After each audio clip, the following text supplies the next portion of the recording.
Així, Carles Puigdemont, bon dia. Hola, bon dia. Ara sí.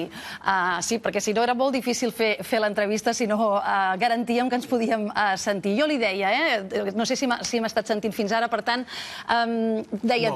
No. Em deia abans, ve dins les circumstàncies. Entrem en aquestes circumstàncies i entrem en la important declaració que vostès tenen el dia 4. Creu de debò en la possibilitat que el jutge denegui la seva entrega a Espanya? Bé, és el que estem lluitant. Tenim dret a lluitar per demostrar que no hi ha causes per aquesta extradició. De fet, no hi ha causes perquè els companys siguin a la presó i, per tant, evidentment, tota la nostra confiança és màxima en el que pugui decidir finalment la justícia belga. Vostè declara dilluns, però demà ho fan, com dèiem, Oriol Junqueras, els consellers empresonats i també el Jordi. Si el Tribunal Suprem els aixequés demà a la presó preventiva, vostè es podria plantejar un canvi d'estratègia? Jo crec que el que haurien de sortir és de la presó ja. No hi havien d'haver entrat. Per tant, tot allò que els porti a sortir de la presó és una molt bona notícia, que sigui des de Catalunya o sigui també des de Bèlgica, l'hem de celebrar amb molt d'entusiasme, molta alegria, perquè s'acabarà una situació de patiment personal absolutament inacceptable i, a més, permetrà que hi hagi una part dels candidats que puguin fer la campanya en condicions d'igualtat. No és encara les circumstàncies en les que som a Bèlgica. Estem, i vam dir-ho així des del primer dia, en mans de la justícia belga i ens hi hem volgut posar des del minut 1 i, per tant, mantenim la nostra responsabilitat davant del procés que no s'ha acabat, fins i tot encara que el dia 4 o posterior al dia 4 hi hagi una decisió del jutge, queden encara algunes quantes passes més per poder continuar defensant i garantir els nostres drets. Per tant, vostè, passi el que passi... El que és cert, deixi'm dir-li... Sí, digui. Sí, deixi'm dir-li que a mi m'agradaria, i de fet la nostra intenció és demanar a la Junta Electoral que garanteixi les condicions per les quals jo pugui fer campanya amb normalitat, sense estar impedit, a casa nostra, que és on hauria de ser en aquests moments. I veurem què és el que dirà si finalment li elevem aquesta consulta. Vostè anava a dir, l'han presentat ja aquesta consulta a la Junta Electoral? Bé, l'estem treballant, no sé si l'hem presentat avui o demà, però estem en previsió de fer-ho, perquè creiem que tenim dret i creiem que el dret al sufragi, el dret a poder fer la campanya en igualtat de condicions que la resta de candidats és un dret molt important en una democràcia i que, si no, la campanya i potser el resultat queda una mica afectats per aquestes circumstàncies en què ens hem de veure fent la campanya electoral. Per tant, vostè pretén, entenc, amb aquesta petició, poder venir a Catalunya a fer campanya? M'encantaria, i crec, a més, que hauria de ser així.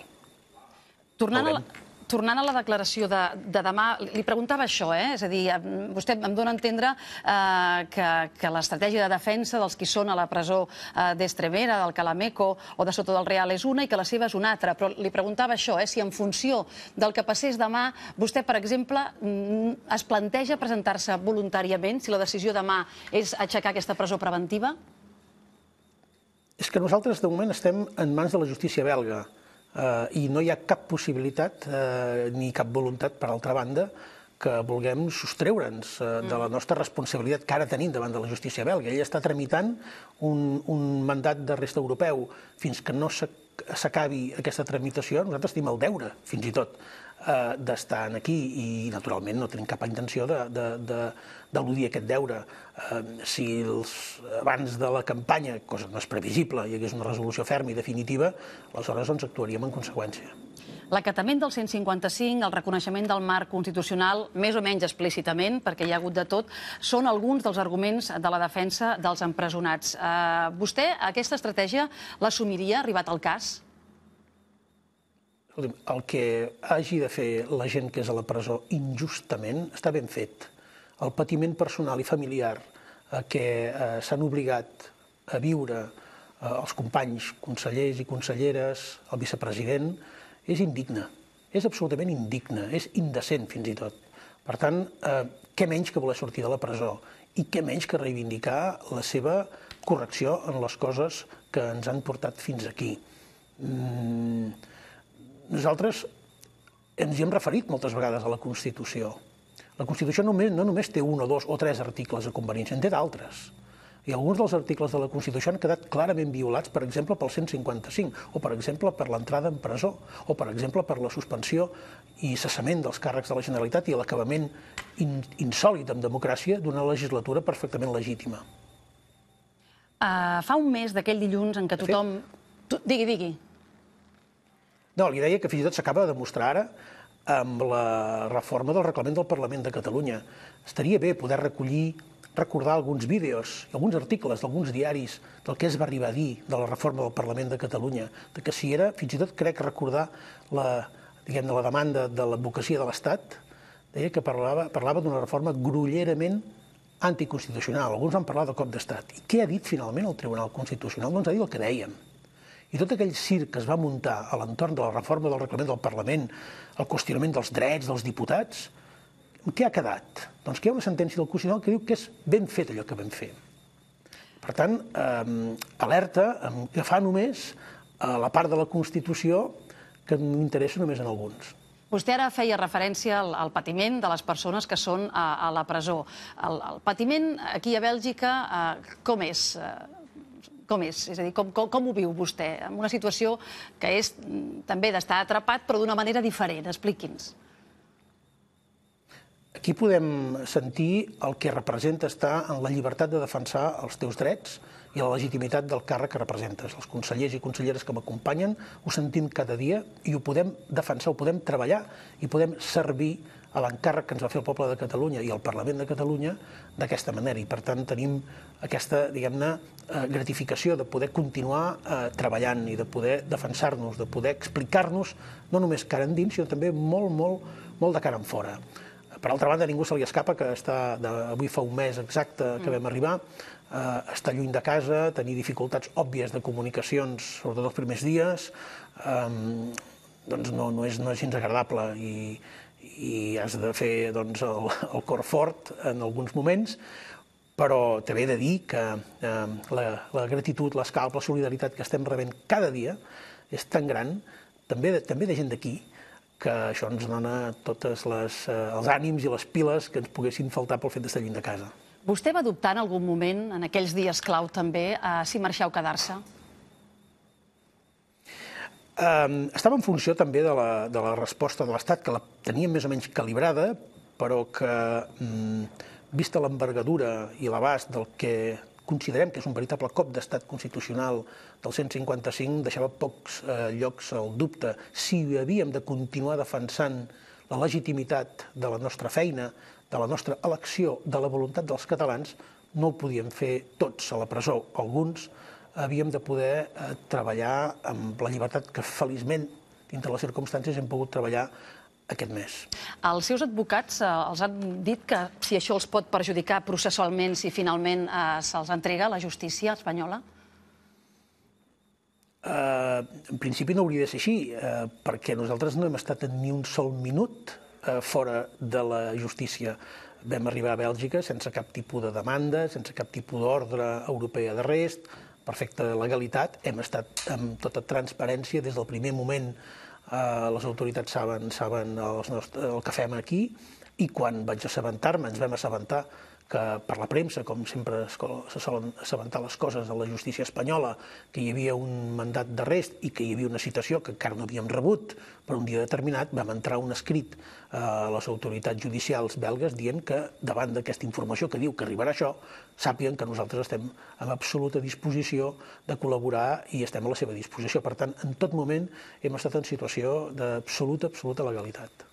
Ha pensat que si aquest euroordre finalment la justícia belga decideix que no li dona curs, l'alternativa és que vostè s'hagi de quedar per sempre més a Bèlgica? Dependrà de les circumstàncies. Imagini's que el poble de Catalunya emet un vot el dia 21 de desembre molt clar i que al Parlament de Catalunya hi ha una majoria independentista que vol ratificar el govern legítim sorgint de les urnes del setembre del 2015. Fixi's, la paradoxa i la contradicció, que crec que potser val dir la pena de posar damunt de la taula, que aquelles idees, aquell programa, aquells compromisos polítics que a tu et poden portar a ser diputat i ser president, són exactament els mateixos que et poden portar a la presó. És a dir, seria una contradicció molt flagrant i, per altra banda, molt eloqüent, que jo pogués anar al debat d'investidura, sortís investit president i acte seguit al sortir del Parlament fos detingut per allò mateix que m'ha portat a ser investit president. Aquí, efectivament, hi ha una contradicció que explica molt bé quina és l'arrel del problema, que és polític. Una contradicció que vostè... Una resolució política. Una contradicció que vostè està disposat a posar a prova, senyor Puigdemont? Sí, sens dubte, sens dubte. Si finalment la voluntat del poble de Catalunya és clara i si finalment hi ha una majoria clara al Parlament de Catalunya, crec que el nostre deure de tots plegats és intentar això, perquè hi ha un mandat per damunt, fins i tot, d'aquestes mesures preventives abusives que representa privar de llibertat una persona electa, que és el mandat de la gent en democràcia. I fixi's que ho estaríem fent amb unes eleccions que aquesta vegada han seguit les regles del joc que han establert els de l'estat espanyol, no les nostres. Per tant, que se suposa que des del seu punt de vista deuen tenir totes les garanties que ens exigeixen a nosaltres.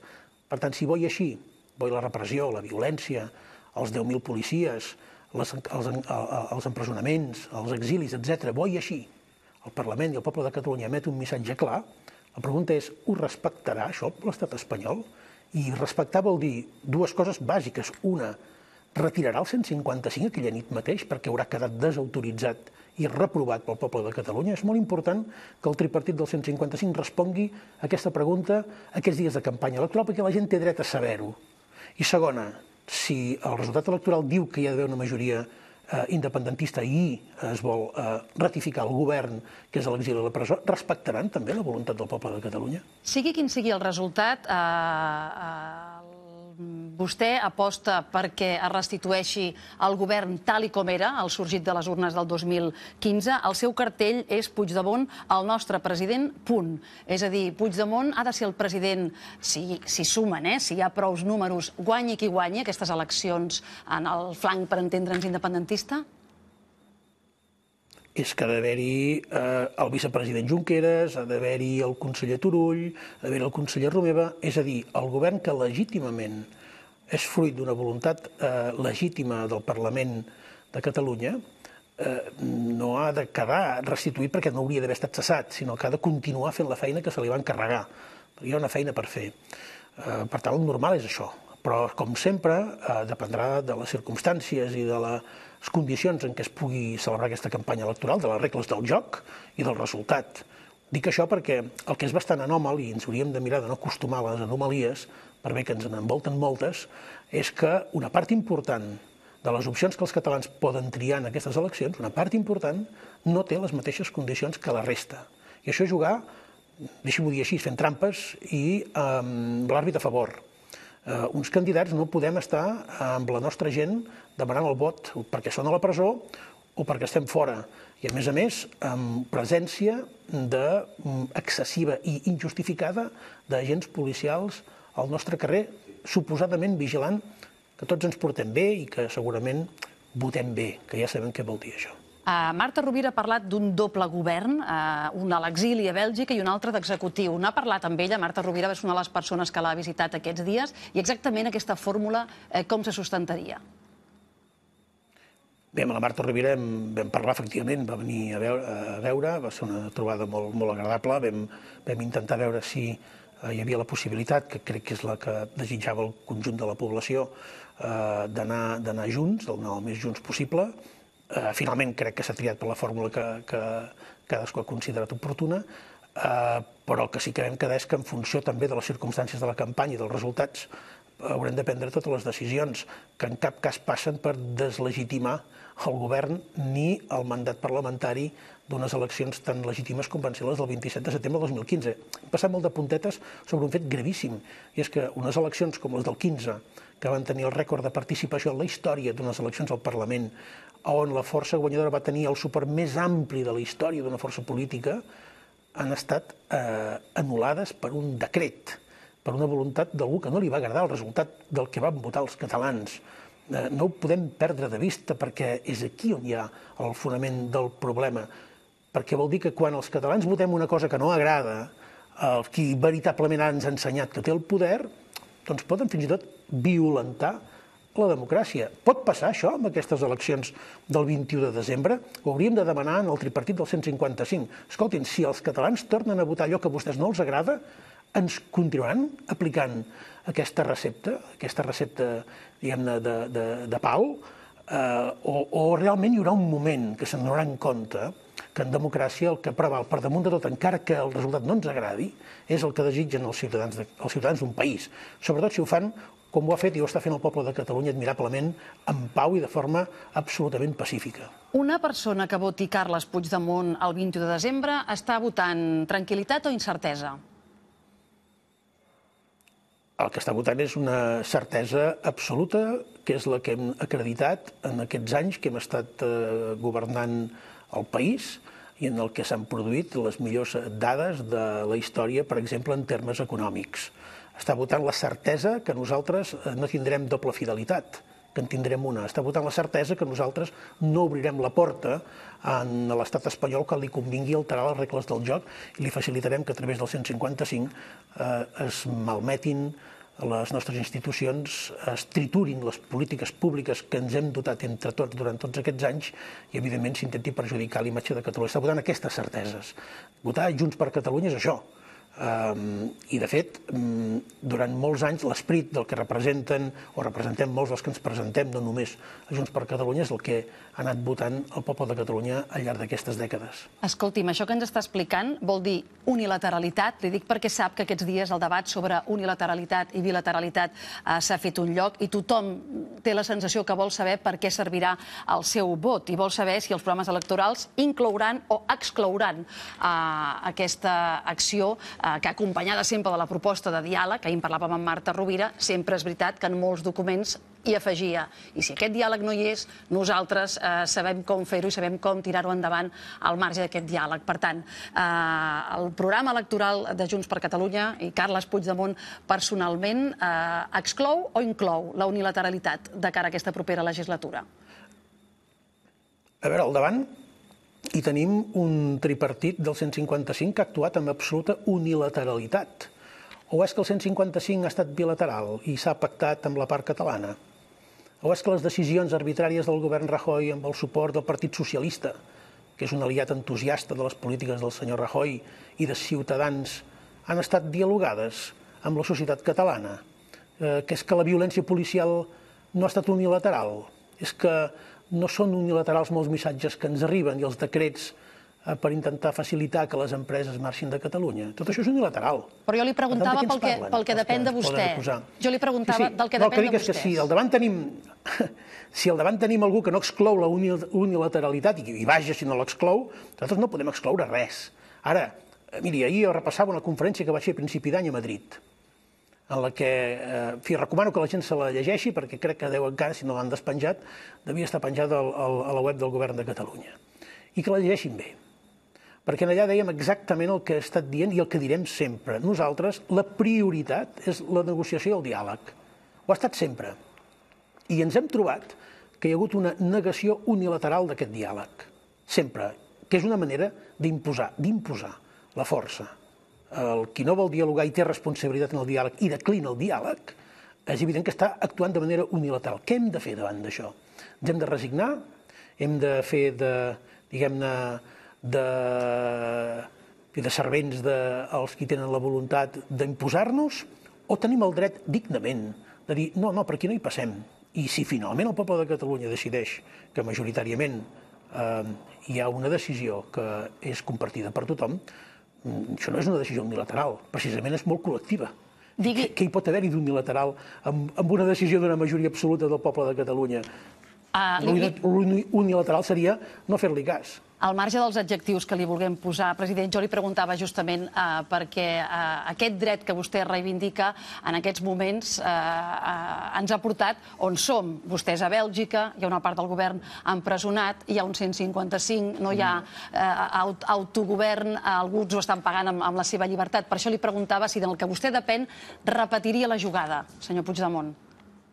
No, és que el que ens ha portat fins aquí no ha estat el complir un mandat parlamentari.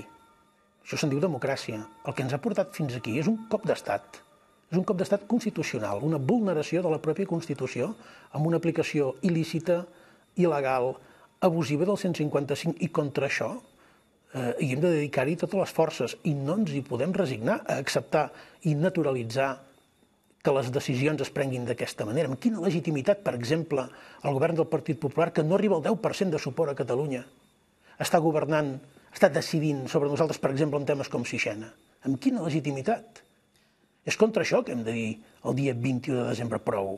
Carles Puigdemont... I és això, aquesta actitud de voler fer des del menys del 10% dels vots, de voler imposar les coses, és aquesta actitud la que ens ha portat fins aquí, és l'absència de voluntat de diàleg, és aquest dret que en democràcia no existeix, el dret a no dialogar, que ens ha portat fins aquí. Nosaltres ens podríem retreure no haver estat fidels al mandat parlamentari i al mandat dels ciutadans, però vaja, que ens hàgim de justificar per haver estat fidels o haver complert allò que se suposa que heu de fer un polític quan es presenta unes eleccions i presenta un programa de govern al Parlament de Catalunya, indica fins a quin punt s'han pervertit o s'han alterat les percepcions i el marc mental de tots plegats. Escolti'm, El Mundo avui explica que el PDeCAT ha limitat els recursos a la seva campanya, la campanya de Junts per Catalunya. És cert, això?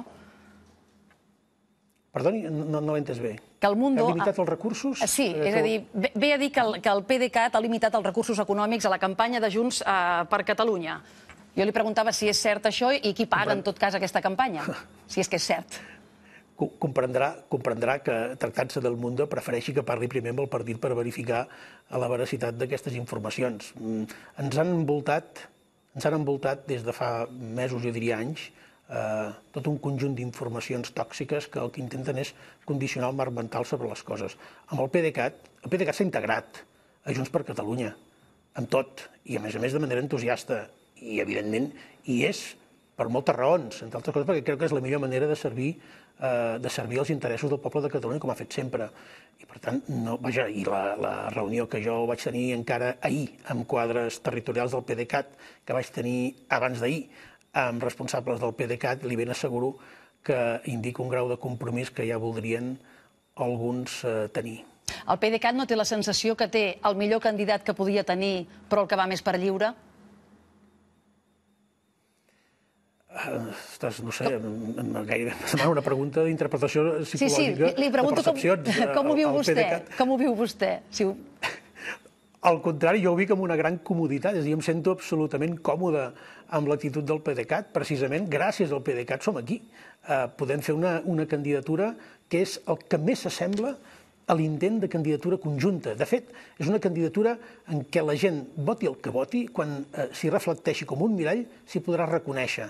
I això, en gran part, és mèrit del PDeCAT, perquè, de fet, ja veu una cultura política, sobretot pel que fa al món local, que ja està inspirada en aquesta idea de màxima transversalitat. I, per exemple, molts dels alcaldes que m'acompanyen saben com han guanyat les eleccions i saben que les eleccions locals es guanyen fent també llistes molt transversals i molt plurals i anant a buscar aquells suports i anar explicant aquells sectors que d'entrada potser, presumiblement, no són tan propers al teu espai polític.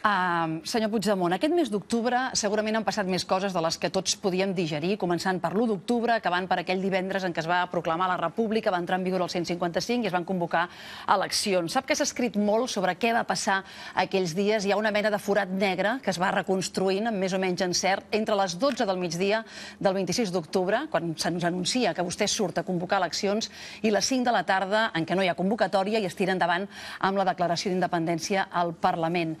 Què va passar en aquelles 5 hores? És la pregunta que ens fem tots. Si podem continuar especulant o li podem preguntar a vostè directament, que segurament és l'únic que sap realment per què vostè es va fer enrere de la convocatòria d'eleccions, president. No, ho he explicat moltes vegades, també en premsa estrangera, i també aquí ho tornaré a explicar tantes vegades com faci falta, i segurament amb el temps tindrem ocasió fins i tot de fer-ho encara molt més detall, hora a hora o minut a minut. Jo vaig convocar una roda de premsa, no vaig dir el per què, perquè em semblava que el meu deure, just abans de l'entrada en vigor del 155, el meu deure era, encara retenint la possibilitat de convocar eleccions, analitzar si aquesta era una opció necessària, bona, positiva o no. Més que res per si l'havien de descartar, poder explicar també que l'havien descartat per aquestes raons. Per tant, jo em sentia en el deure de proposar i d'analitzar-ho. Així ho vaig fer amb el govern i vaig fer-ho també amb les entitats sobiranistes, els partits, el grup parlamentari, que em semblava que davant d'aquell 155 tan devastador, que és un veritable cop d'estat, que ens diguem-ne, s'ultrapassa de molt totes les línies vermelles que podíem haver pensat que l'Estat era capaç de traspassar, que potser calia consolidar en aquell moment el que havíem aconseguit a canvi d'evitar aquesta, diguem-ne, devastació i poder anar a unes eleccions amb condicions de normalitat. I això ho vaig intentar. Ho vaig intentar, naturalment, posant-hi tot i més per aconseguir de l'estat espanyol un compromís explícit de retirada del 155 i que la campanya es podria celebrar en condicions de normalitat, que volia dir que no hi hauria presos polítics, en aquell moment només hi havia els Jordis, que no hi hauria la intimidació policial als nostres carrers, que era evident, i que no hi hauria, òbviament, la persecució policial, judicial, als qui pensaven diferent. Això no va passar. I, per tant, jo no tenia cap motiu per avançar o per convocar les eleccions si no es donaven aquestes circumstàncies. Se n'ha penedit? De què? De no convocar-les? No. Me n'hauria penedit si l'estat espanyol m'hagués donat aquestes garanties i jo no ho hagués fet. Això sí. Perquè si jo considerava i considero que més enllà de la repressió, que hi és i és molt dura, però que realment era devastador, era aquest cop d'estat, crec que calia fer tot el possible per evitar-lo. Però davant d'això, perquè vaig veure que el Partit Popular no estava sol, vaig veure que tenia el suport claríssim del Partit Socialista, tant a Espanya com a Catalunya, i evidentment el suport incondicional de Ciutadans, que encara el volien anar més enllà, que l'estat espanyol era incapaç d'entendre que una visió d'estat, una jugada d'estat hauria requerit en aquell moment que ens poséssim d'acord en les condicions en què havíem de resoldre el moment en què ens trobàvem, i que passava per la política, per decisions de política. L'Endacari Urkullu ha fet d'intermediari? I jo els detalls de totes aquelles jornades em permetin que no n'hi parli i que en parlaré quan consideri que les circumstàncies ho demanen. A mi m'agradaria molt parlar de la campanya del 21 de desembre, del per què som injustament alguns a la presó i els altres a fora, del per què hi ha un tripartit del 155 que no ha tingut cap vergonya a obrir la porta perquè l'Estat entri com el cavall d'Àtila a casa nostra sense tenir la legitimitat. A mi m'agradaria parlar d'això. De l'altre, que segurament també n'haurem de parlar, crec que trobarem molts moments i moltes oportunitats per entrar en el detall de qui va fer què, qui va dir què i quines accions van fer. Jo només puc tenir paraules d'agraïment per l'Endacari Urkullu, en tot cas. Aquest mes que porta a Brussel·les ha rebut alguna trucada d'algun líder polític espanyol? És a dir, no sé, podem fer una llista, si vol, o català. Mariano Rajoy l'ha trucat? Espanyol, no. Mariano Rajoy no l'ha trucat. Mariano Rajoy no trucava ni quan era president al Palau de la Generalitat, com em trucarà ara que soc president a l'exili. De les coses que caracteritzen el senyor Mariano Rajoy i, per extensió, la cultura política del Partit Popular és la negació absoluta de l'adversari. Fins i tot acabo de llegir unes declaracions, que no sé si són certes, del senyor García Albiol, que de fet és el representant del senyor Rajoy a Catalunya, dient que el senyor Junqueras i jo hauríem d'estar tancats dintre un bagul amb una clau i llançats al mar, perquè no en sortíssim més. Doncs bé, com vol que una persona que pertany a aquesta cultura política tingui com a mínim l'educació i fins i tot el sentit de dir, escolta'm, i si parléssim de veure el que ha passat, de com ho podem resoldre, perquè som actors segurament inevitables del que s'hagi de fer en política en els propers temps. Pedro Sánchez? No. No. De fet, a veure, la política espanyola té una unitat en lo editorial i una unitat en lo polític que fa que tot sigui un mateix cos a efectes de Catalunya. És tant se val votar el Partit Popular com votar socialista, com votar Ciutadans, és exactament el mateix, és votar el 155, és votar aquesta negació absoluta al diàleg. Per tant se val. Per tant, no continuo amb la llista, eh? No continuï amb la llista, no. Acabarem abans si em diu si l'ha trucat algú. Exacte. De la política espanyola no m'ha trucat ningú, no. I de la catalana? La catalana sí, he parlat amb molta gent i... Que no siguin del seu partit, per entendre'ns. Però sí, bueno, esclar. Miquel Iceta l'ha trucat?